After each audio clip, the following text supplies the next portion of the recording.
Bueno, hola, buenas. Vamos a esperar a que entren algunas personas, a que entren más participantes y damos inicio a este seminario.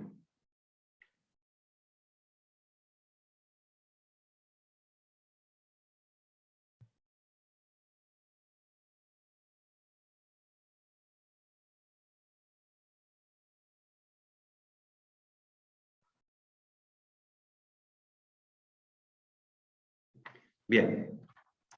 Bueno, bienvenidos a todos al seminario organizado por Observatorio Judicial sobre facultades del control de constitucionalidad represivo del Tribunal Constitucional en la nueva Constitución.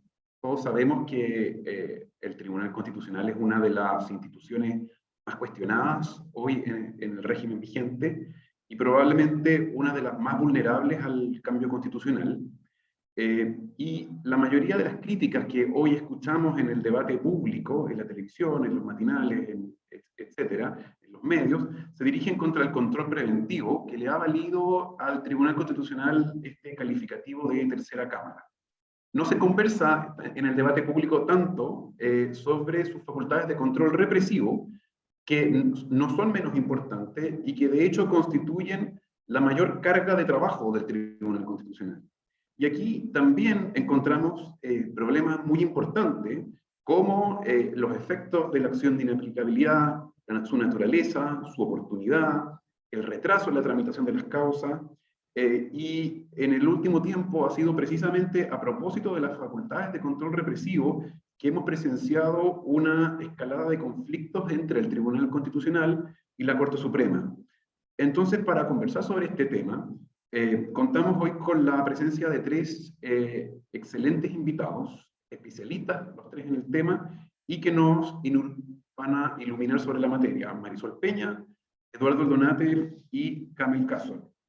Marisol Peña es magíster en estudios internacionales, exministra y expresidenta del Tribunal Constitucional de Chile, es profesora titular de Derecho Constitucional de la Pontificia Universidad Católica de Chile, además es miembro del número de la Academia de Ciencias Sociales, Políticas y Morales del Instituto de Chile. Eduardo Aldunate es doctor en Derecho de la Universidad de La Salle, Alemania. Actualmente es profesor titular de Derecho Constitucional y director del Programa de Derecho de Inteligencia Artificial y Tecnología de la Facultad de Derecho de la Pontificia Universidad Católica de Valparaíso, y además es abogado integrante de la Corte de Apelaciones de Valparaíso. Camil Casol es doctor en Derecho de la Universidad de Valladolid, en España, es profesor titular de Derecho Constitucional de la Universidad Católica del Norte y miembro del directorio de la Asociación Chilena de Derecho Constitucional. Bueno, agradecemos la presencia de todos de nuestros invitados y a continuación cada uno va a exponer brevemente, hará una presentación y luego vamos a abrir espacio para formular preguntas del público que vamos a tener una conversación. Los participantes pueden ir escribiendo desde ya sus preguntas en el cuadro de chat, así que sin más rodeo, vamos a partir primero, va a hablar Eduardo Aldunate, luego Marisol Peña y finalmente Camil Casol. Así que partimos primero con la exposición de Eduardo Aldunate. Muchas gracias, José Miguel. En primer lugar, mis agradecimientos por la invitación al Observatorio Judicial y a ti. Hago la aclaración de que con José Miguel no somos parientes ni hasta que yo sepa en séptimo grado, para despejar cualquier suspicacia de las que por estos días están tan a flor de piel, ¿no? Así que hago mis agradecimientos en ese sentido. Y también muy contento de poder estar compartiendo un seminario, aunque sea por estas frías pantallas, con Marisol y con Camil, por quienes siento mucho aprecio y respeto profesional y académico. Bien, yo voy a tratar de marcar solamente tres ideas y después eventualmente podemos desarrollarlas en la conversación posterior. La primera, cuando hablamos de control represivo, ¿no es cierto? Y particularmente pensando en algún nuevo diseño institucional eventual, porque si somos abogadas y abogados, tenemos que tener claro que es una eventualidad. Bueno, lo primero que yo quería decir es que se ha instalado este término, este uso del término control represivo, cuando en realidad es una categoría conceptual que no es muy familiar a la teoría constitucional o al derecho procesal constitucional. ¿Y por qué digo esto? Porque en general nosotros llamamos control represivo a todo lo que pasa con el control a posteriori. Pero ahí nos vamos a encontrar con figuras que pueden ser muy distintas a pesar de que tengan el mismo nombre. Es un poco lo que pasa cuando hablamos de poder constituyente originario y poder constituyente derivado, que están tan de moda, ¿no es cierto? La verdad es que el poder constituyente originario y derivado no son dos especies de un mismo género, son dos géneros distintos. Aquí pasa algo parecido, ¿no es cierto? El control a posteriori en términos de un control abstracto, que es la evaluación de la compatibilidad del sentido que se le atribuye a un texto normativo subconstitucional respecto del sentido que se le atribuye al texto normativo constitucional, ese control tiene una naturaleza que justamente está dada por el hecho de las posibilidades de sentido que se atribuyen a uno y a otro texto en términos de construcción normativa, y justamente aquí lo que tiene que ver, o de lo que estamos hablando cuando hablamos de la abstracción, que no está ninguno de los componentes de realidad que tienen que considerarse en el contexto de aplicación. Por lo tanto, es una operación, si ustedes quieren, hechas las tareas de interpretación o de atribución de significado, es una tarea de lógica, en términos de evaluar las compatibilidades. Lo que nosotros hemos llamado el control represivo, digamos, particularmente de la inaplicabilidad, en realidad es otra cosa, lo que llamamos control concreto, porque ahí no estamos evaluando simplemente la comparación o la compatibilidad de un texto con otro texto, sino que estamos involucrando a la Constitución en un contexto de aplicación, y esencialmente ahí solamente podemos tomar una decisión cuando, una decisión final, cuando tomamos una serie de decisiones intermedias sobre los elementos de la aplicación.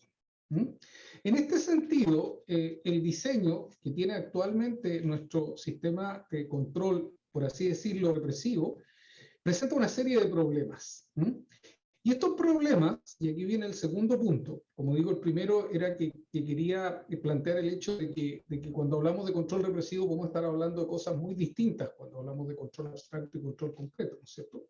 Pero cuando nosotros hablamos ahora de la inaplicabilidad como un caso de control represivo, junto con la declaración de inconstitucionalidad del numeral 7 del inciso primero del artículo 93, ¿no es cierto? Cuando nosotros hablamos de la inaplicabilidad tal como está diseñada hoy, de alguna manera lo que se suele pasar por alto es que es un diseño que nace de un problema en la comprensión inicial del recurso de inaplicabilidad. ¿Cuál era el problema? ¿No es cierto? Que mientras estuvo vigente la inaplicabilidad radicada en la Corte Suprema, se llegó a plantear la disyuntiva de que podían haber preceptos legales que, siendo constitucionales como tales, en cuanto fuente, podían en su aplicación dar lugar a una hipótesis de inconstitucionalidad. Ahora, si uno lo piensa, claro, esto es lo que da lugar a esta extraña redacción que tiene el numeral 6 en el 93, ¿no es cierto?, de nuestra Constitución, cuando habla de que es la aplicación la que puede resultar inconstitucional. Pero si uno examina bien la raíz del problema, si uno tiene un precepto que en su aplicación pueda resultar inconstitucional, de lo que está hablando es de una aplicación inconstitucional de un precepto. Y por lo tanto, hemos trasladado esto que llamamos control represivo, ya no al control de la compatibilidad del precepto con la Constitución, sino que a una anticipación o de alguna manera una especulación sobre las posibilidades de aplicación de ese precepto.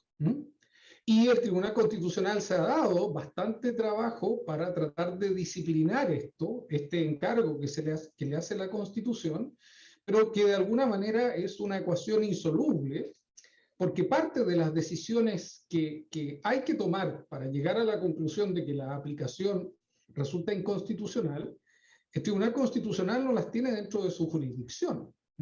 No puede tomar decisiones sobre hechos probados o no probados. El estatus mismo de los hechos que puede considerar es un estatus que ha sido difícil de definir.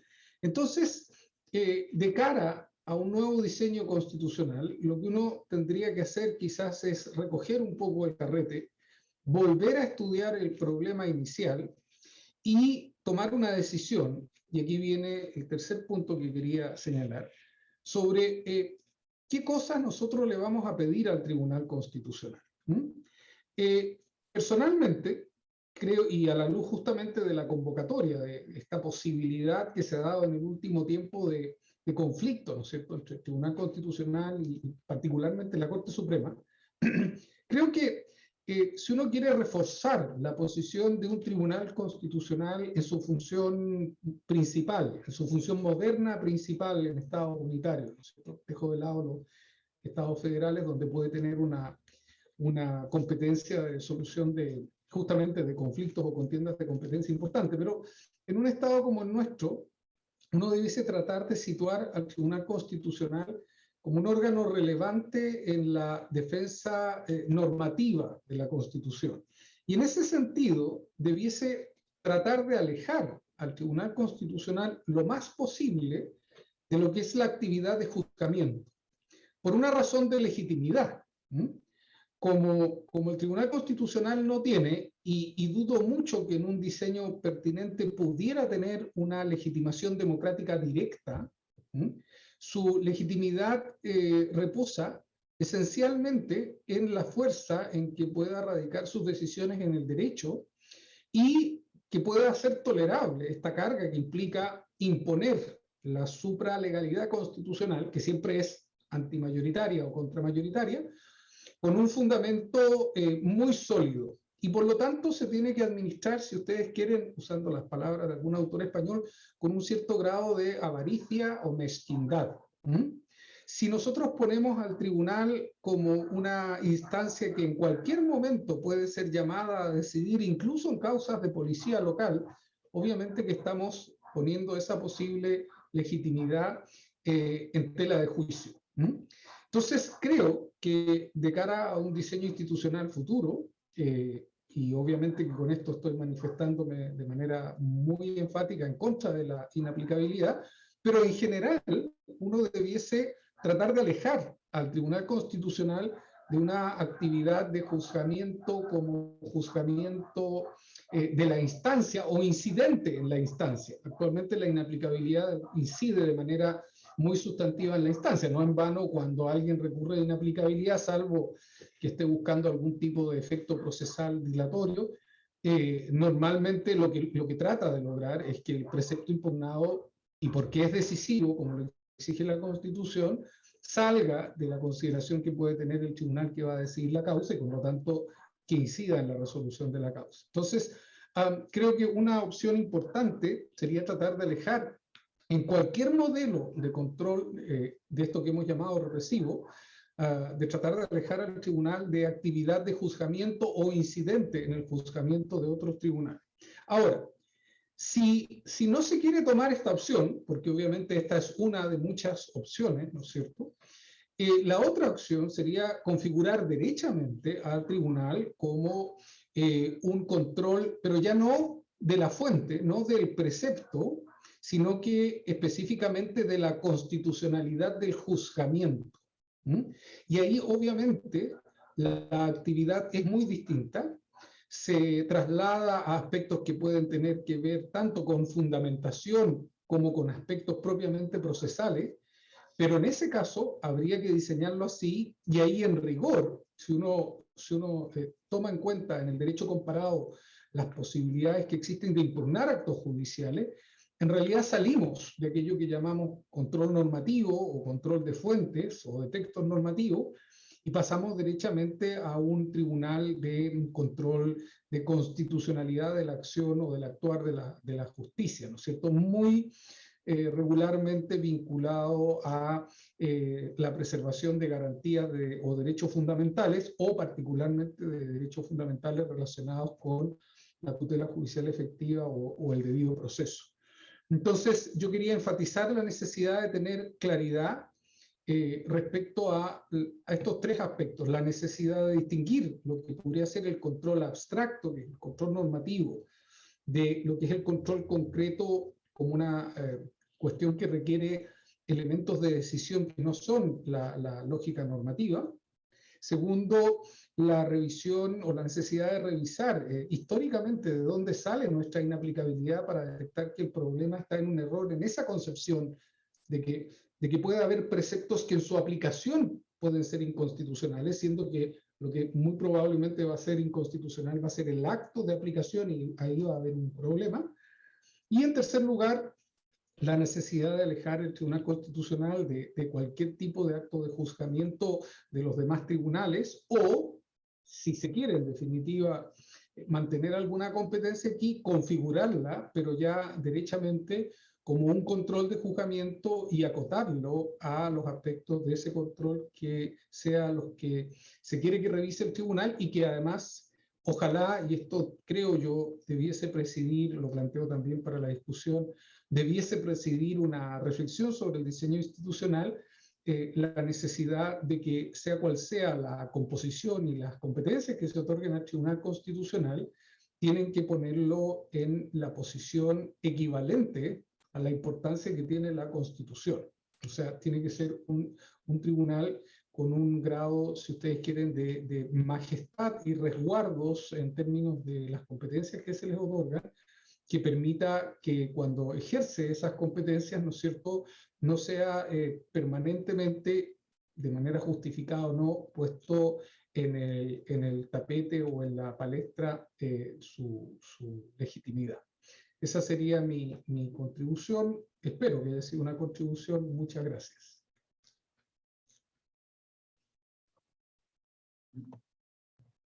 Bueno, muchas gracias, Eduardo, por tu presentación. Vamos a escuchar ahora a Marisol Peña. No sé si... Hola, buenas tardes, ¿me escuchan? Sí, tienes que poner su pantalla. Ahí sí. Está. Muchas gracias. Bien, muchas gracias, muy buenas tardes a todos. Gracias al Observatorio Judicial y particularmente a José Miguel Aldunate por esta invitación, y por supuesto me uno a las palabras del profesor Eduardo Aldunate, señalando que para mí es un privilegio compartir este panel virtual con dos grandes profesores de Derecho Público como el propio Eduardo y también el profesor Kamel Casor. Bien, en el espacio que nos ha sido asignado, yo me quiero circunscribir al análisis del control represivo de constitucionalidad de preceptos legales, porque efectivamente las actuales competencias que se le confieren por el artículo 93 de la Constitución al Tribunal Constitucional, hay controles represivos o posteriores referidos a otro tipo de normas que integran el ordenamiento jurídico. Por lo tanto, quiero basar mi análisis fundamentalmente en las instituciones de la inaplicabilidad por inconstitucionalidad esencialmente, y por supuesto también en los procesos de inconstitucionalidad que devienen finalmente en la expulsión de un precepto legal del ordenamiento jurídico vigente. Y en ese sentido, plantear desde el comienzo que desde que la reforma constitucional de agosto de 2005 traspasara desde la Corte Suprema al Tribunal Constitucional el conocimiento y decisión de la acción de inaplicabilidad por inconstitucionalidad, pudo apreciarse lo que yo denominaría un importante depósito de confianza de los justiciables en la magistratura constitucional mediante el ejercicio de esta acción. Si uno examina las estadísticas desde el año 2006, tuvimos 208 requerimientos de inaplicabilidad en el primer año de ejercicio de su competencia versus un total de 236 asuntos que conoció el tribunal. Por lo tanto, lejos la acción de inaplicabilidad empezó a perfilar como la principal competencia del Tribunal Constitucional, seguida bastante de lejos por el control preventivo obligatorio y facultativo de constitucionalidad de los proyectos de ley y también de otras competencias. Ahora bien, en una evaluación a 10 años, hacia el año 2016 ingresaron al tribunal 299 acciones de inaplicabilidad. En ese minuto decíamos ya aproximadamente que estaba bordeando el 90% del trabajo del Tribunal Constitucional el conocimiento y decisión de esta acción. El año 2017 se produce una explosión de acciones deducidas ante el tribunal, pues suben a 897 y ya en el año 2018 se disparan derechamente a 1.618 causas de inaplicabilidad para terminar en el año 2020 con 1.599 acciones de esta naturaleza. Cabe advertir entonces que la explosión de causas que se produce fundamentalmente a partir del año 2017 tiene que ver fundamentalmente con el ejercicio masivo de inaplicabilidad referidas a impugnaciones de la Ley de Control de Armas y de la Ley Emilia, que hasta el día de hoy ocupan parte fundamental de las tablas semanales de trabajo del Tribunal Constitucional. Como decía, si uno apela solamente a las estadísticas, puede decir entonces con justicia que efectivamente hubo un depósito de confianza, como decía en un comienzo, de los justiciables en esta nueva acción, que como ha dicho el profesor Aldunate, se perfilaba desde la reforma del 2005 como algo distinta de la competencia que le había correspondido en esta materia a la Corte Suprema, que involucraba un contraste normativo, pero más bien abstracto, entre el precepto legal que se tachaba como inconstitucional y la norma suprema. Mientras que al Tribunal Constitucional se le atribuye una exigencia adicional en los exámenes de inaplicabilidad, que es verificar, Eduardo lo explicó muy bien, si la aplicación del precepto legal impugnado va a producir un efecto inconstitucional, lo cual supone desde luego considerar que el juez de la gestión judicial pendiente tiene dentro del universo de normas preliminarmente aplicables a la decisión del caso ese precepto entre el espectro de normas a considerar. Junto con el factor de la confianza de los justiciables en la inaplicabilidad, es importante anotar en este análisis que las impugnaciones que se han producido desde el año 2006 versan prácticamente en su integridad en vulneraciones que suponen infracción a derechos fundamentales. Son muy escasas los pronunciamientos y las causas en las cuales han existido impugnaciones por la vía de la inaplicabilidad hacia el incumplimiento de preceptos de carácter orgánico de la Constitución.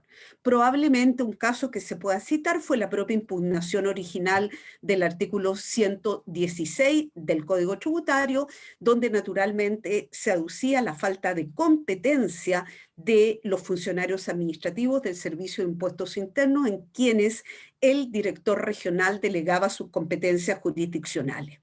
Naturalmente, ello involucraba al mismo tiempo la infracción de un derecho fundamental, que es el derecho a ser juzgado por el tribunal previamente establecido por la ley y no por una comisión especial.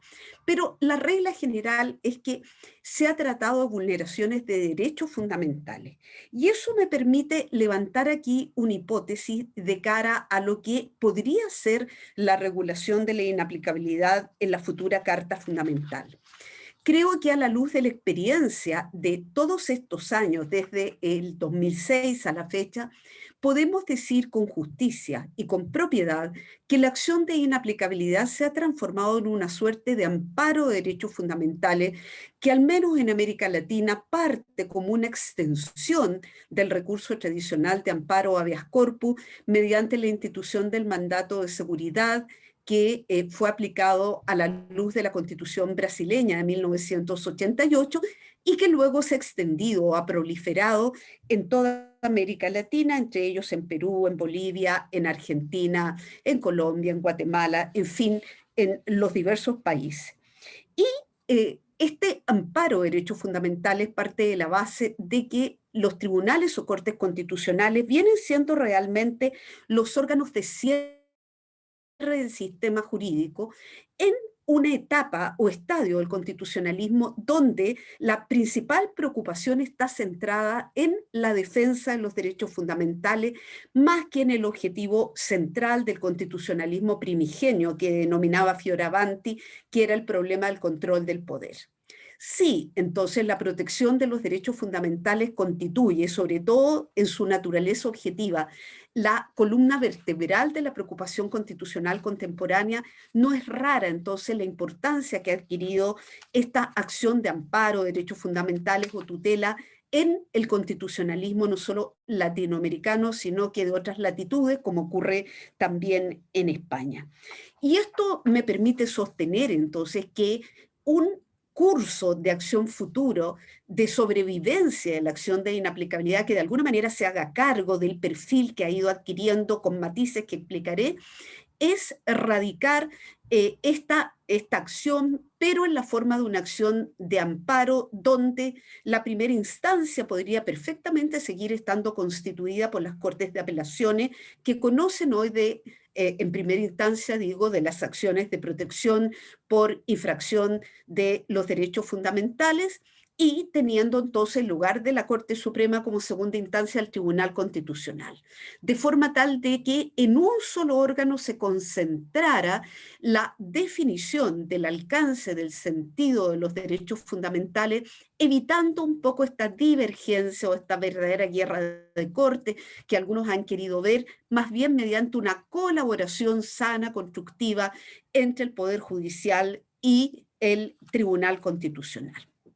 A continuación, si se definiera que la acción de inaplicabilidad, digo, continuara en la forma de un amparo de derechos fundamentales siguiendo las lecciones del derecho comparado, me parece que hay que hacerse cargo efectivamente, algo se trasunta de las palabras del profesor Aldunate, de que la acción de inaplicabilidad, y lo digo haciendo una autocrítica, habiendo integrado 12 años el Tribunal Constitucional, ha estado lejos de ser un control concreto de constitucionalidad de los preceptos legales, lo cual exige, al menos teóricamente, que puedan considerarse los hechos particulares que rodean la gestión pendiente, acercándose no solo a un juzgamiento propio del juez ordinario, como lo revelaba Eduardo, sino que verdaderamente a un pronunciamiento sobre elementos de la gestión judicial pendiente que no están totalmente perfilados. Yo diría que todas las acciones de inaplicabilidad que ha conocido el tribunal, y las últimas son las sentencias conocidas la semana pasada respecto del artículo 318 del Código Penal sobre este delito que se está aplicando en relación con el estado de catástrofe y particularmente con la alerta sanitaria que estamos viviendo, tienen que ver o más bien implican juzgamientos abstractos que no se hacen cargo de la particularidad del caso concreto. Si aquí tuviera que citar un ejemplo bastante antiguo, por lo demás, creo que podríamos excepcionar este juicio en el caso de la inaplicabilidad que se desarrolló respecto al desafuero del diputado Iván Paredes al comienzo del ejercicio de esta acción por el tribunal en el rol 596 del año 2006, donde después de que se había acogido esta acción en causas similares, se rechaza en el caso específico del diputado Paredes por estimarse que en este caso particular y a la luz de los antecedentes de la gestión judicial pendiente, no podía sostenerse que él hubiera quedado objetivamente en una situación de indefensión. Pero la verdad es que este tipo de pronunciamiento en la historia de la acción de inaplicabilidad al tribunal, creo que hay que buscarlos como aguja en un pajar, lo cual exige naturalmente una revisión de este tema de la aplicación, al menos como control concreto. Otro tema al cual me quiero referir por ahora, sin perjuicio de que podamos explorar temas más específicos más adelante, es la relación que existe entre la inaplicabilidad y la inconstitucionalidad de preceptos legales. Debo comentar aquí como testimonio personal que a mí me tocó como ministra del Tribunal redactar la primera sentencia de inconstitucionalidad en Chile, la que declaró inconstitucional precisamente el artículo 116 del Código Tributario, después de haberse dictado 33 sentencias de inaplicabilidad en distintas gestiones pendientes.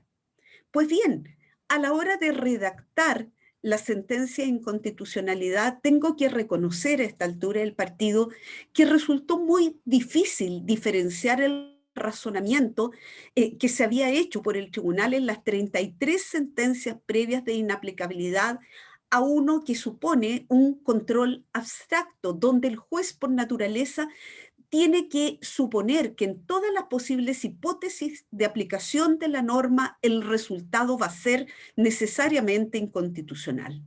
Y sucede que eso ya lo había hecho en las 33 sentencias de inaplicabilidad, de modo que en una verdadera autocrítica de un pronunciamiento en el que yo participé tan directamente, debo decir que esta exigencia de que la inconstitucionalidad suponga previamente al menos una sentencia de inaplicabilidad es absolutamente perniciosa si uno entiende que la inaplicabilidad es un control concreto y que la inconstitucionalidad es un control totalmente abstracto, conforme al cual se va a pronunciar una decisión con efectos erga omnes que va a suponer la expulsión del precepto reprochado del ordenamiento jurídico vigente. Y termino con un aspecto muy específico de la acción de inaplicabilidad y es dentro de la mecánica de esta acción la dificultad que ha supuesto el pronunciamiento de admisibilidad con el pronunciamiento de fondo desde mi personal punto de vista. ¿Por qué? Porque entre las causales de inadmisibilidad que contempla el artículo 84 actual de la Ley Orgánica Constitucional del Tribunal, hay a lo menos dos de ellas.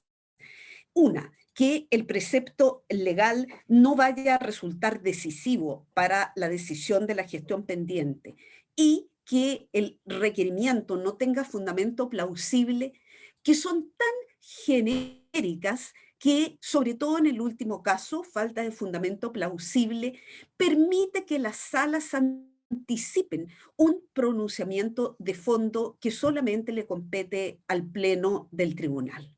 Por lo tanto, y resumiendo para ajustarme al horario que tenía esta primera ronda, mi postura es mantener la acción de inaplicabilidad en la nueva Constitución, mantenerla fundamentalmente en la línea de un amparo de derechos fundamentales que admita, como lo ha insinuado también el profesor Aldunate, la posibilidad de revisar resoluciones jurisdiccionales.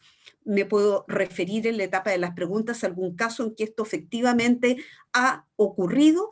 Y en tercer lugar, si es que se mantiene esta diferencia entre inaplicabilidad e inconstitucionalidad, diferenciar claramente lo que es el juzgamiento para un caso concreto y particular, desvinculándolo totalmente de un pronunciamiento abstracto con efecto erga omnes, como es la declaración de inconstitucionalidad de un precepto legal que contraría la Constitución. Por ahí me quedaría por ahora. Muchísimas gracias. Muchas gracias, Marisol, por su presentación. Quiero recordar a los participantes que pueden formular sus preguntas en el cuadro de chat. Está abajo. Y ahora pasamos a la presentación de Kamel Kassoa. Bien, muchas gracias. Muy bien. Muy buenas tardes a todos y todos los presentes. En primer lugar, quiero agradecer, me sumo al agradecimiento por la invitación a José Miguel Aldunate, ¿cierto?, que es director del estudio del Observatorio Judicial, porque este tema, a mi punto de vista, reviste la máxima importancia para lo que podría ser el futuro del Tribunal Constitucional y además Me alegra mucho estar acompañado de dos distinguidos colegas, como es Marisol Peña y Eduardo Aldunate. En general, el objetivo de mi presentación es un poco más amplio del punto de vista de lo que es el control represivo del Tribunal Constitucional. Porque si bien por una parte abordo lo concerniente a lo que es el control de constitucionalidad por vía de la acción de inaplicabilidad, también abordo, por otra parte, un control que es más desconocido, pero no menos importante, que es el que realiza el Tribunal Constitucional de los decretos supremos presidenciales por vía del 93 número 16. El objetivo entonces es realizar un diagnóstico, eso es lo que me interesa a mí, de estas dos hipótesis de control represivo y que permitirán proyectar, ¿cierto?, la pertinencia o no de estos mecanismos de verificación en el contexto de la nueva Constitución. Por eso yo les decía que era más amplia la visión mía en cuanto al control represivo. Los cuales, como explicaremos, y esta es la importancia de abordar estos dos mecanismos, es que arrastran serios problemas de articulación. Uno, en el caso de la inaplicabilidad, de articulación entre órganos jurisdiccionales, y en el caso del control de los decretos supremos, un problema de vinculación entre poderes del Estado, que precisamente, si uno se remonta a los orígenes del Tribunal Constitucional, del primer Tribunal Constitucional, fue creado precisamente como un mecanismo de control, de resolver conflictos de órganos del Estado, emulando al modelo del sistema del Consejo Constitucional francés. Bien, me aboco entonces a la acción de inaplicabilidad, ¿cierto? Como bien lo señaló Marisol Peña, desde el año 2005, ¿cierto? Producto de la reforma constitucional de ese año, se traslada la competencia de la Corte Suprema al Tribunal Constitucional, pero ese traslado de la esfera competencial de la inaplicabilidad fue generando un importante problema de articulación de jurisdicciones, ¿cierto? Eso no se daba antes con la radicación de este instrumento de impugnación que era el recurso de inaplicabilidad de la Corte Suprema, porque estábamos hablando de un mismo poder del Estado. Aquí en este caso se da un problema de dos jurisdicciones, que es la jurisdicción constitucional, en este caso el Tribunal Constitucional, y los tribunales ordinarios o especiales llamados a resolver el fondo de las controversias. Y esto es muy importante también. El problema tiene su raíz porque estas esferas de limitaciones jurisdiccionales entre estos órganos no está explícita en el ordenamiento jurídico chileno. Si uno observa la Constitución y observa la ley orgánica del Tribunal Constitucional, no encuentra un ámbito que fije esas esferas competenciales. Y esto genera varios efectos prácticos que voy a tratar de abordar ahora, que tornan intrascendente el pronunciamiento de inaplicabilidad. Muchas veces, no estoy diciendo siempre, pero muchas veces generan una intrascendencia en lo que decide finalmente el Tribunal Constitucional en esta instancia de control. Así, a pesar de excluirse un precepto legal por vía de la inaplicabilidad, resulta posible que la sentencia del Tribunal Constitucional no produzca efectos prácticos, minando la eficacia de este sistema de control represivo de constitucionalidad de la ley.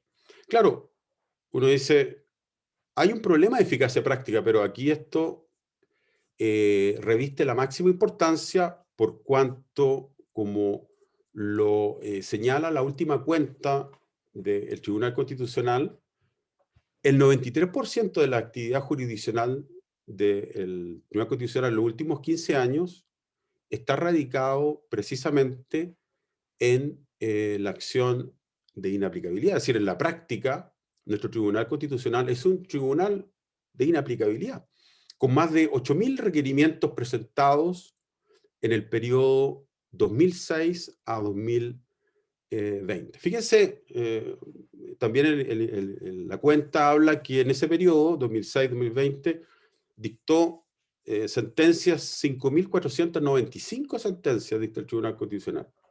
En el segundo Tribunal Constitucional del 81 al 2005, 438 sentencias solamente, y si nos remontamos al primer Tribunal Constitucional del 71-73, solamente dictó 17 sentencias. Fíjense el crecimiento exponencial. Obviamente se aumentó con el tiempo el número de ministros, hay 2 salas, pero sin lugar a duda esto se está traduciendo en un atochamiento desde el punto de vista de la actividad jurisdiccional.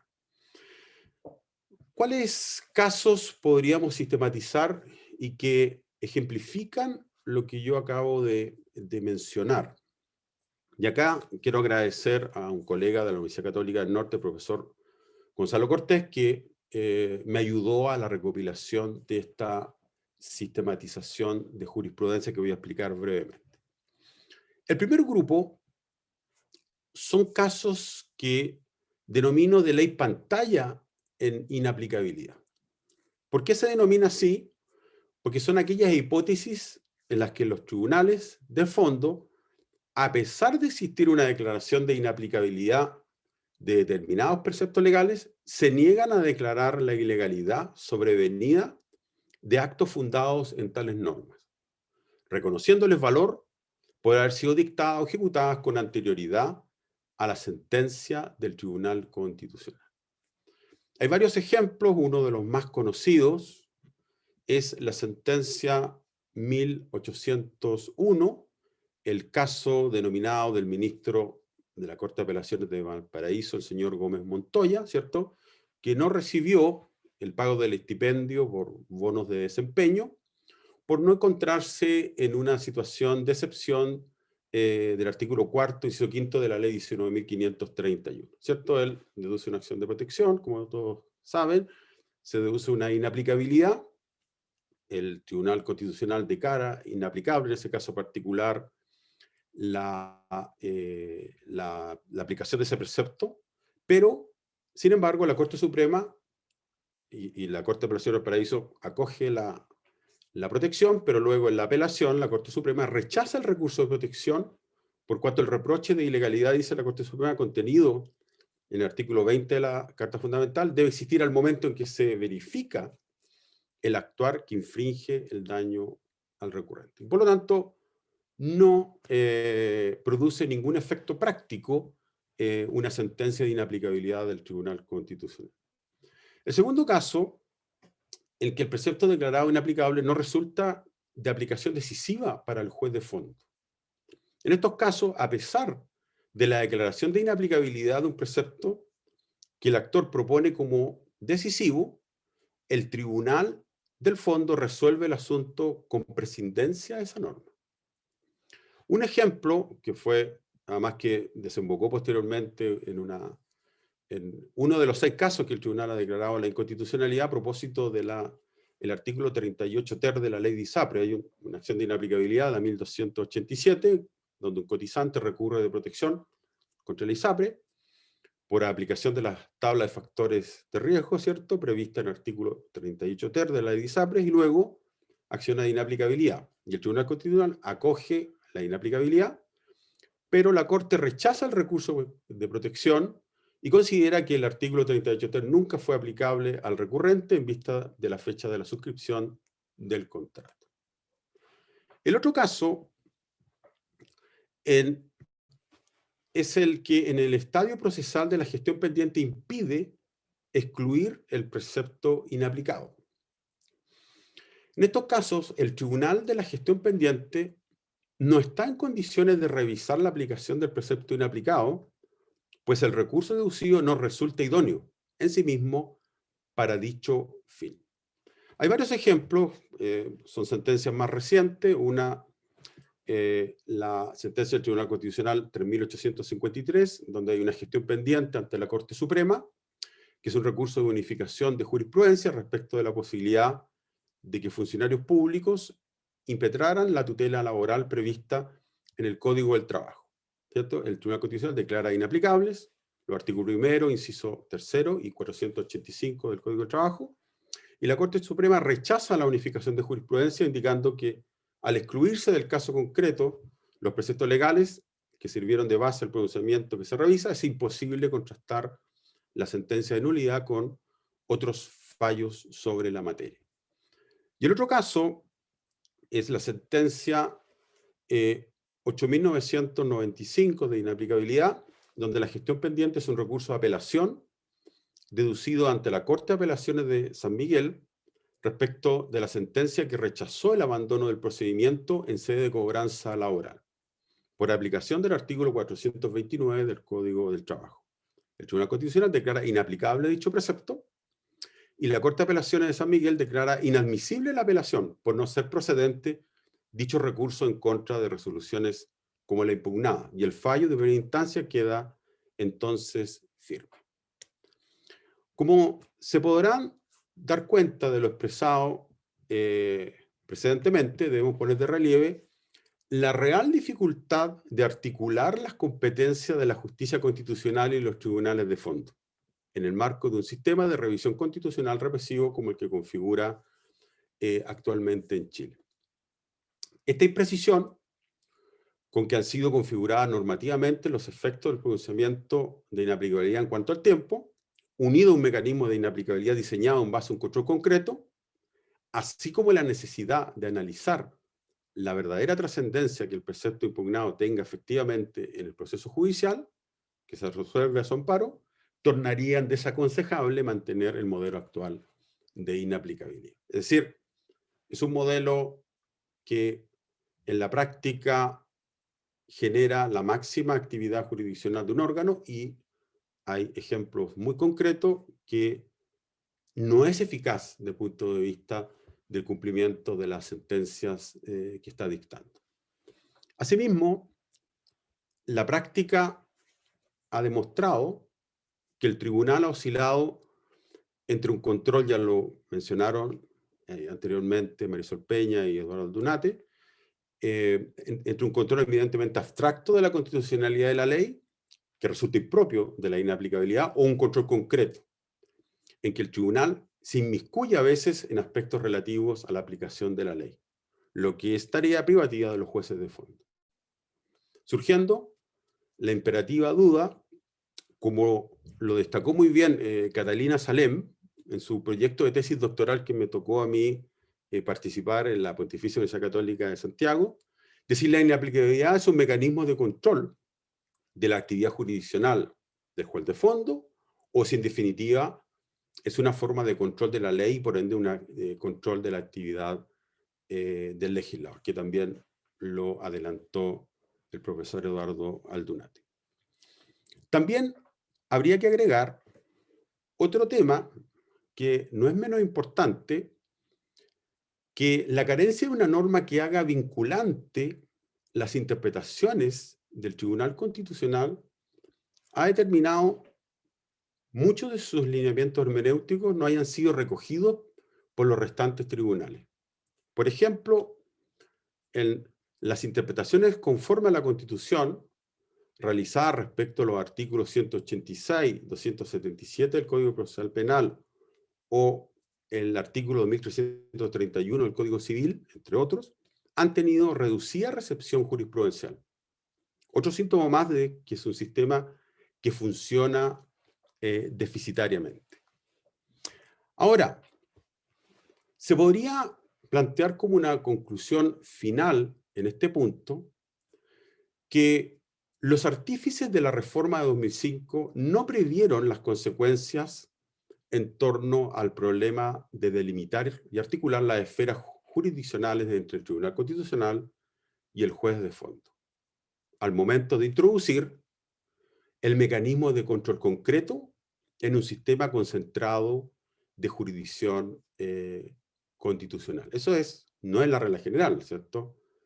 Los sistemas de control concreto no son necesariamente compatibles con los sistemas concentrados de control de constitucionalidad, especialmente si no existe una separación clara entre las jurisdicciones que operan estrictamente en el ámbito de la Constitución y otras exclusivamente en el ámbito de la ley. De ahí, y aquí una cierta propuesta sobre este tema de mi parte, que sea cual sea el modelo de justicia constitucional que se adopte en la nueva Carta, y exista o no el Tribunal Constitucional, a mi juicio, todo juez debería participar en la función de garantía jurisdiccional de la Constitución. Y en este sentido, todo juez debiera ser potencialmente también un juez constitucional. Habría que trasladar un poco en la práctica la competencia a lo que sería también la jurisdicción ordinaria. Eso es lo que estoy mencionando como primera conclusión. Lo segundo, respecto al artículo 93, número 16, esta facultad se activa fuertemente con el inicio de la transición democrática en 1990, a través del control represivo, ¿cierto?, de constitucionalidad de los decretos supremos del presidente de la República. Y se genera, con la actividad jurisdiccional del tribunal, un doble problema de articulación, ya no entre jurisdicciones, sino que entre distintos poderes del Estado. En donde, por una parte, como lo ha demostrado la doctrina jurisprudencial del Tribunal Constitucional, se trata no solo de una temática estrictamente jurídica, sino que también con claros contenidos políticos. Al abandonarse muchas veces un razonamiento estrictamente jurídico, se tiende a efectuar un control de mérito y oportunidad en la decisión normativa del presidente de la República. ¿Cierto? Recuerden que esto es un mecanismo que opera a requerimientos de órganos de naturaleza política, cualquiera de las cámaras, o una cuarta parte de sus miembros en ejercicio. Por lo tanto, cuando se trata de impugnar una política normativa del presidente de la República, hay una intencionalidad política muchas veces de las cámaras y que llevan ese problema político al Tribunal Constitucional. Y por otra parte, dentro de este mecanismo de control, se da regularmente la controversia tremendamente importante en el derecho constitucional entre las potestades normativas involucradas. Lo debe saber muy bien Marisol Peña, ¿cierto?, de la relación ley-reglamento, que en nuestro ordenamiento constitucional presenta una clara debilidad teórica regulativa, ¿no? La configuración de la relación ley-reglamento es un verdadero acertijo y que en la práctica le tratan de entregar la posibilidad de resolución al propio Tribunal Constitucional, pero eso no ha sido exitoso hasta el día de hoy. Lo que está avalado también por la imposibilidad hasta el día de hoy de haber podido elaborar algunos criterios orientadores objetivos en su jurisprudencia. Da testimonio de estas conclusiones los 30 requerimientos que ha tenido que resolver el Tribunal Constitucional entre el periodo 1990 y 2018, de los cuales solamente se han estimado, fíjense, solamente 10 han sido acogidos por parte del Tribunal Constitucional. Sin embargo, pese al no elevado número de casos, los asuntos han tenido muchas repercusiones, especialmente en el plano social, político o valórico, ¿cierto? Recuérdense los famosos casos de la píldora del día después, el caso del financiamiento del Transantiago, entre otros. Y baste como ejemplo la última resolución, en este caso, del Tribunal Constitucional, la causa Roll 5572, a propósito de un reglamento presidencial que regula la objeción de conciencia en 3 causales de penalización del aborto, en la cual el Tribunal Constitucional, fíjense, despliega en el voto de mayoría un anómalo control de un decreto supremo presidencial. No solo cuestionando el mérito, oportunidad, conveniencia al mismo, sino que además, en su labor de verificación, desarrolló un deficitario estándar argumentativo al momento de fundamentar su declaración de inconstitucionalidad. Lo que es más grave, aún, pretendió justificar su decisión extralimitándose en muchos pasajes de la esfera atributiva que determina la propia Constitución en el 93, número 16, y que es principal fuente de su legitimidad. Es decir, el último caso es un caso que podríamos decir paradigmático y que confirma precisamente estas conclusiones que estamos llevando a cabo en esta exposición. Todo este cuadro configura, y aquí va mi propuesta, un panorama que a nuestro parecer hacen difícil sustentar la permanencia de esta competencia atributiva del Tribunal Constitucional en el control represivo de los decretos supremos, tal como se encuentra configurado actualmente en la Constitución. Conclusión que además, como ya se ha adelantado, avalado por la imposibilidad hasta el día de hoy del Tribunal Constitucional de configurar una doctrina jurisprudencial que sea objetiva y coherente con la relación ley-reglamento en nuestro país, en donde, como ustedes saben, pugnan dos órganos legitimados democráticamente y con claras atribuciones constitucionales en el plano normativo, como el poder del Congreso y el poder gubernamental, circunstancias que hay que considerar, por un lado, el fuerte contenido democrático que encarna la deliberación en el Parlamento de los proyectos de ley, lo que sin duda, a mi juicio, también debe ser reforzado en la futura Carta, y por el otro, la necesidad de operativizar, que debe poseer la dirección política del presidente de la República cuando ejerce el gobierno y la administración del Estado dentro del contexto de la legitimidad constitucional que tiene el presidente de la República y que plasma a través de la potestad reglamentaria. Entonces, en resumidas cuentas, y con esto termino, a mi juicio, estamos frente a dos hipótesis de inconstitucionalidad donde hay un problema de articulación jurisdiccional y un problema de articulación de actuaciones de poderes del Estado que no ha sido exitoso hasta el día de hoy y tendrían que ser objeto de profundas modificaciones o sacarlo, si el tribunal permanece en el sistema institucional, sacarlo de lo que sería la esfera competencial del Tribunal Constitucional. Muchas gracias. Eso quería yo poner y estoy abierto a las preguntas y comentarios.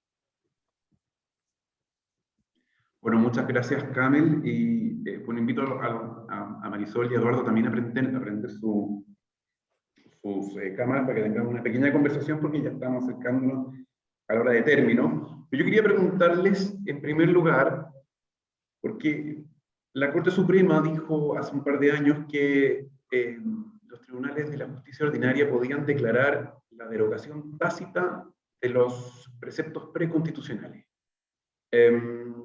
Y cuando se dicte una nueva constitución, todo el ordenamiento jurídico van a ser preceptos preconstitucionales. Entonces, bueno, esto obviamente generó la molestia del Tribunal Constitucional en su momento, pero en el fondo está el problema del monopolio del control de constitucionalidad por el Tribunal Constitucional, que tiene que ver con el sistema concentrado. Por otro lado, la idea de la aplicación directa de la Constitución por los jueces. Entonces, ese conflicto, y parece que la aplicación directa de los jueces es un criterio jurisprudencial que va tomando fuerza, ¿cómo ven ustedes que podría solucionarse o cómo se va a desarrollar ese conflicto en el futuro? Parte en el mismo orden que lo vimos anteriormente. Bien, bueno, muy interesantes las exposiciones de Marisol y Kamel. En relación a la pregunta, José Miguel, yo creo que sí, efectivamente uno ve que cada vez hay invocaciones.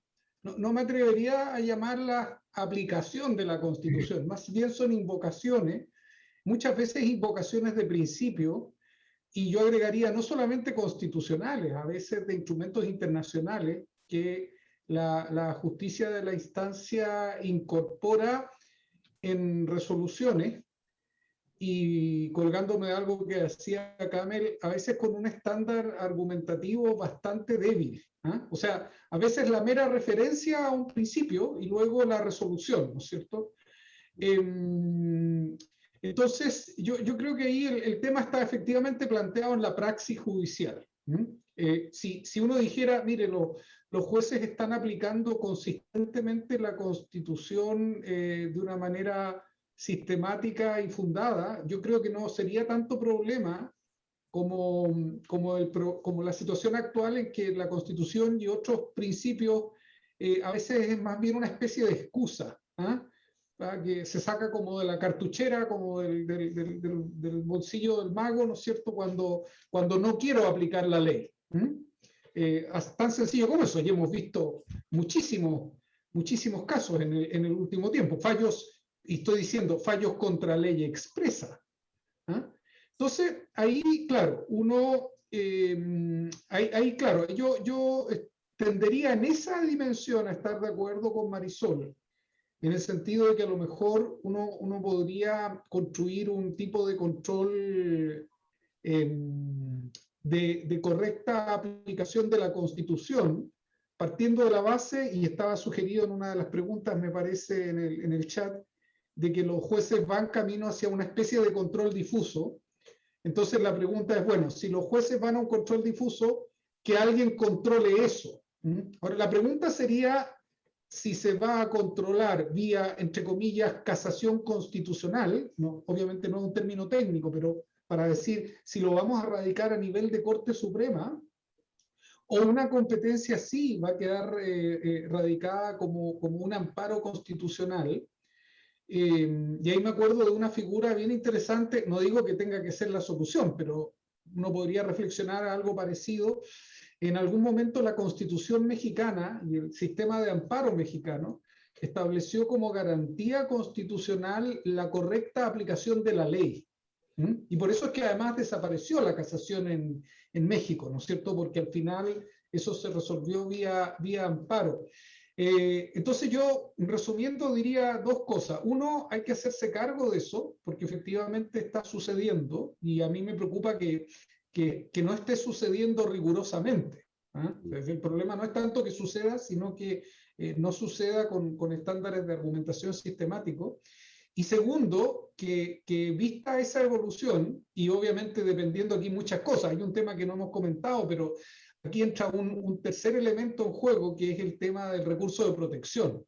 Porque el recurso de protección también genera una especie como de relajo en nuestro esquema institucional, ¿no es cierto?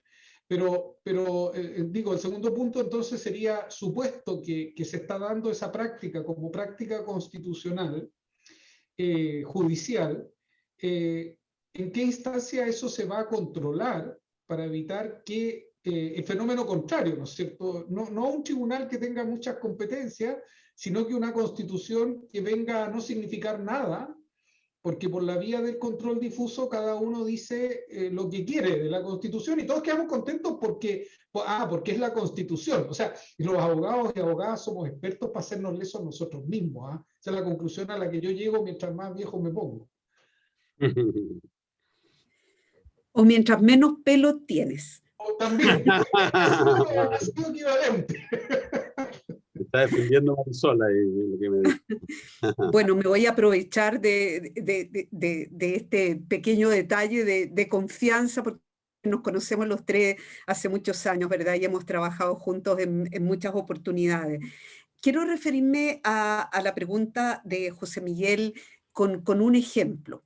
Cuando me acuerdo que el Tribunal Constitucional declaró inconstitucional por allá por fines del año 2006 el artículo 116 del Código Tributario, en ese tiempo se presentó la duda sobre el alcance que tenía la expresión actual del inciso final del artículo 94 constitucional. Esto es que digamos, en los casos de las sentencias de inconstitucionalidad, el precepto se entenderá derogado.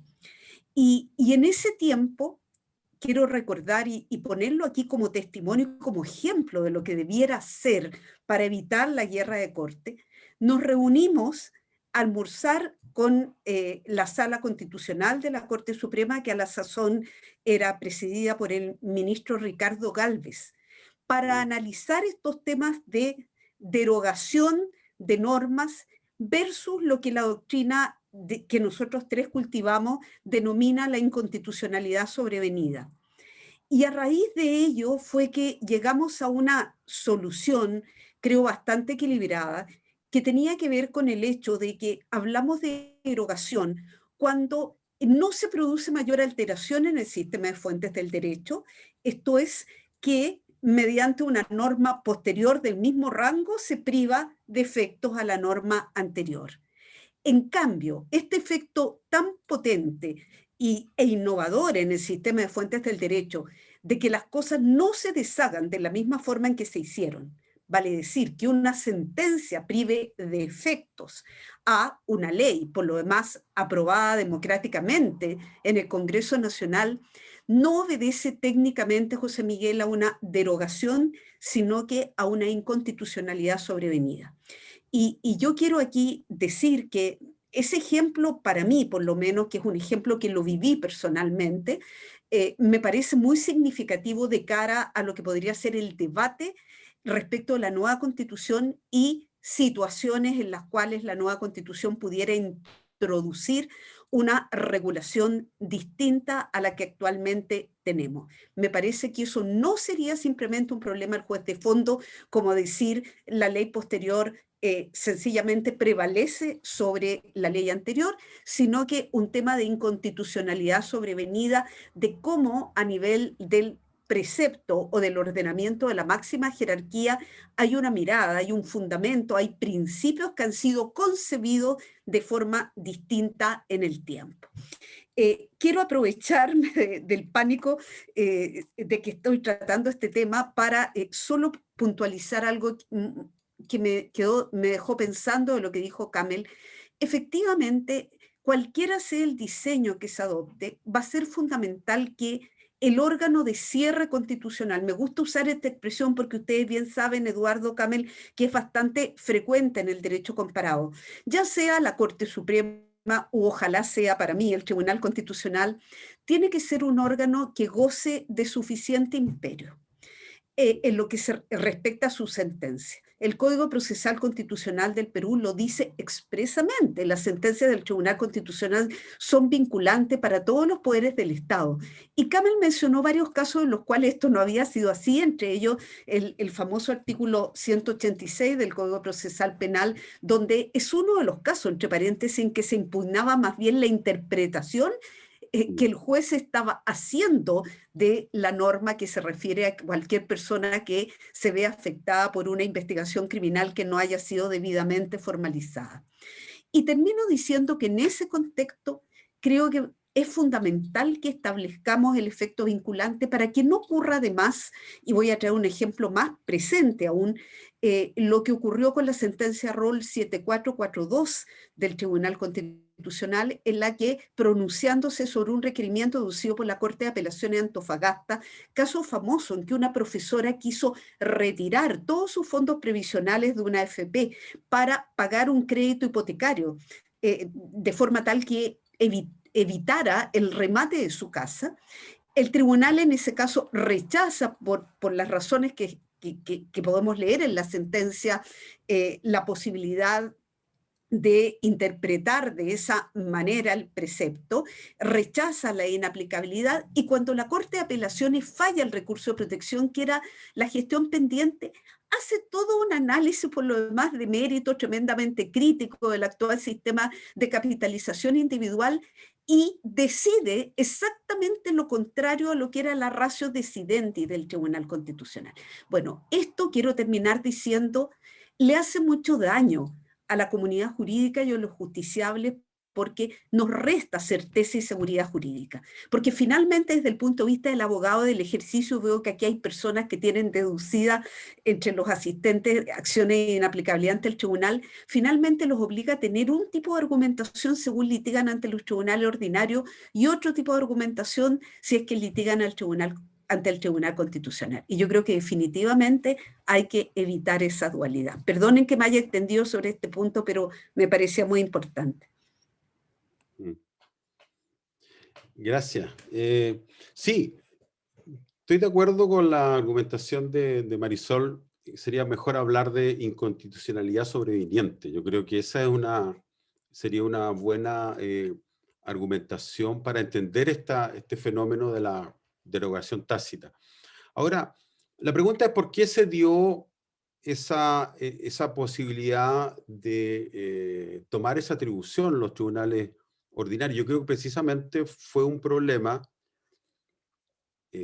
a mi parecer, de una especie de abdicación de parte del Tribunal Constitucional de punto de vista de lo que es la acción de inconstitucionalidad. El propio Tribunal Constitucional, en su momento, yo me acuerdo de la sentencia esta, la 2081, que es una sentencia en la cual creo yo se pronunció a propósito del 206 parece, si bien recuerdo, del Código Civil. Sí, 206. Puede que me equivoque. El tribunal hace toda una argumentación de punto de vista de cuáles serían los presupuestos, porque ahí, ¿cierto?, interpreta lo que es la acción de inconstitucionalidad como una acción que tiene requisitos que ha creado jurisprudencialmente el propio tribunal, y el tribunal dejó cerrado precisamente la posibilidad jurisdiccional de generar una derogación por el vía del 93 número 7. Y precisamente lo que decía Marisol del 318 del Código Penal, que ahora se plantea como una norma claramente inconstitucional, que hay varios pronunciamientos, han dicho que no lo derogan porque no tienen los 8, hay un tema casi ya de consenso dentro del tribunal, porque dicen que tienen solamente 7 votos dentro del tribunal constitucional. Entonces yo creo que ahí, este juego de las jurisdicciones, yo creo que parte desde el punto de vista de un juego de poder. Yo creo que en última instancia el tema jurisdiccional, y Marisol lo debe saber perfectamente, ya fue presidenta del Tribunal Constitucional, hay un tema de poder. Hay un tema de poder y además muchas veces esta situación no están predefinidas dentro del ordenamiento y obviamente que pugnan, ¿cierto?, cada uno para buscar sus decisiones. Ahora, respecto un poco a lo que decía Eduardo, yo creo que va a atender la situación, porque el diseño constitucional, vamos a ver qué va a quedar, no sé, hay que ser optimista lo que va a terminar finalmente. Pero el diseño constitucional yo creo que va a quedar establecido en base más bien a una constitución de mínimos, una constitución delgada, creo yo. Y esa constitución delgada obviamente va a tener que tener una capacidad de realización muy importante de parte del legislador democrático. Entonces, como tenemos esa posibilidad de esta visión del constitucionalismo más bien político, estas decisiones obviamente van a tener que estar sujetas a algún mecanismo de control. Y si nosotros pensamos la decisión legislativa, que el mecanismo de control lo tienen que realizar órganos jurisdiccionales ordinarios, obviamente que creo yo que tendría que haber una especie de defensa de la Constitución, porque la Constitución, si bien puede ser una Constitución de mínimos, una Constitución que le deja la capacidad resolutiva al legislador democrático, yo creo que tenía que haber un momento, un poco Eduardo lo decía, de un órgano, ¿cierto? Un órgano que defienda esta capacidad en torno a la toma de decisión del legislador o la toma de decisión que toma el órgano judicial. Yo creo que esto es un gran debate porque el modelo constitucional va a ser distinto. Eso hay que tenerlo muy claro. Los consensos de los 2/3 no va a ser fácil lograrlo y no va a ser fácil generar un mecanismo en el cual la Constitución sea muy claramente orientadora necesariamente en todos los ámbitos que quiera regular. Entonces, yo creo que por ahí va un tema de equilibrio y no sé cuál va a ser en definitiva el diseño que se va a establecer.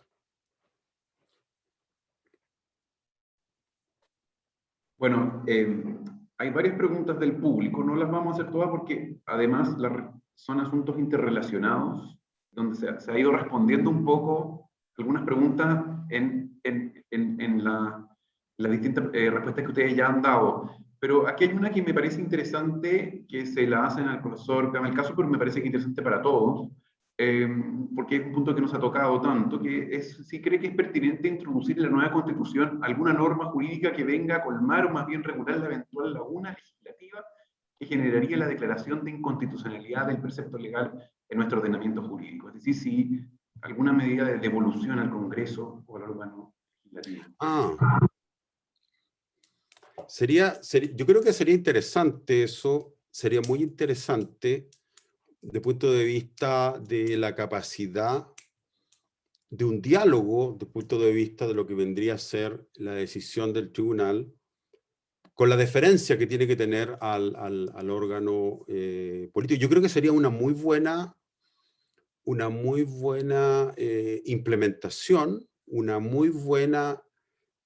porque yo insisto, yo creo que si bien la nueva Constitución va a tener un importante incentivo de mecanismo de participación directa de los ciudadanos, van a haber más consultas, más plebiscitos, yo creo que el órgano que va a tener que tomar las grandes decisiones va a ser el legislador democrático, ¿ah? Y el legislador democrático va a ser el que va a implementar todos estos elementos. Ahora, como se le da la primacía a ese legislador democrático, un poco como decía Tushnet, saquemos la Constitución de los tribunales y dejemos a la decisión política, porque eso es importante. Las constituciones importan porque se importa la política. Y cuando importa la política, importa la democracia, la decisión democrática. Yo creo que ese elemento orientador, como dices tú, de poder decirle, mire, usted corrija esto, usted tome, oriente, racionalice su decisión, yo creo que sería un elemento muy innovador y generaría un importante diálogo en lo que serían estos dos poderes del Estado. Sí, estaría de acuerdo. Yo no sé si me equivoco, en Canadá parece que existe un sistema, no me acuerdo bien, donde se plantea esa perspectiva del diálogo entre el órgano de control con la decisión política legislativa. Si los demás tienen algo que opinar también sobre este tema.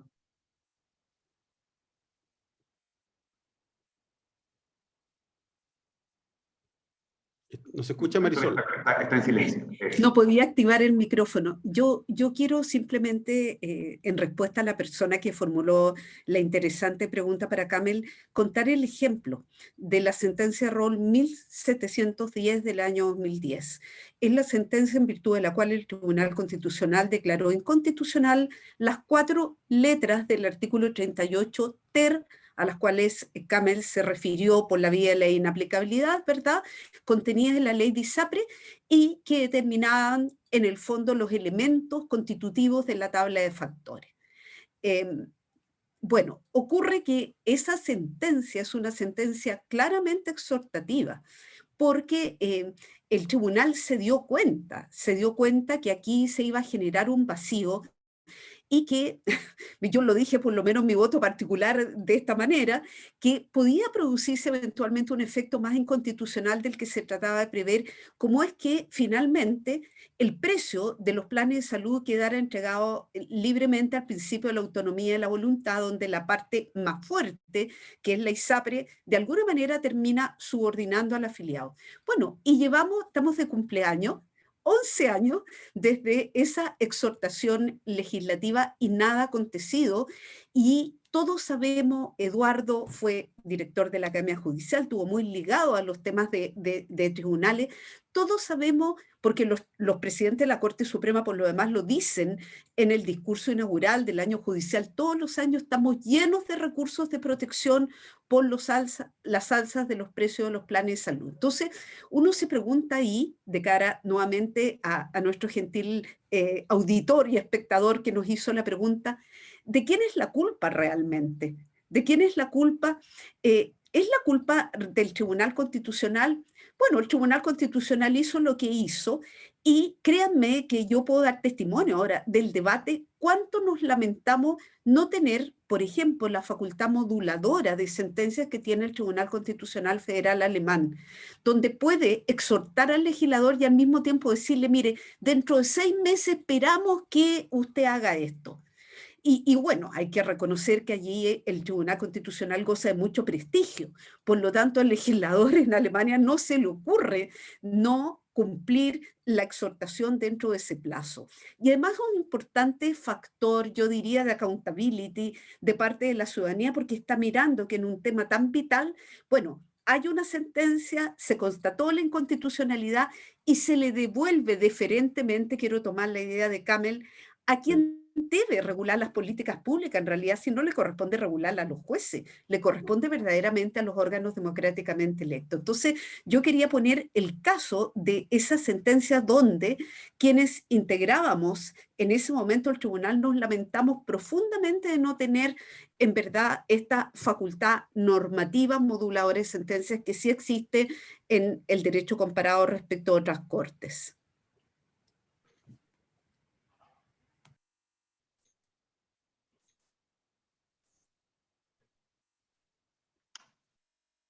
Eduardo, ¿tú no tienes un comentario sobre esto? No, muy de acuerdo en general. Bien, bueno, en aras al tiempo, ya son las 8:30, vamos a dejar aquí la conversación. Lamentablemente nunca es posible responder todas las preguntas del público. Quiero agradecer a los 3 invitados, muy interesante el tema, muy importante también, y muy complejo, así que fueron muy ilustradoras sus presentaciones y agradecemos su tiempo y su buena voluntad. Muchas gracias. Muchas gracias a todos. Chao, Buenas Marisol, noches. Eduardo. Un gusto. Verlos. Buenas noches. Hasta luego.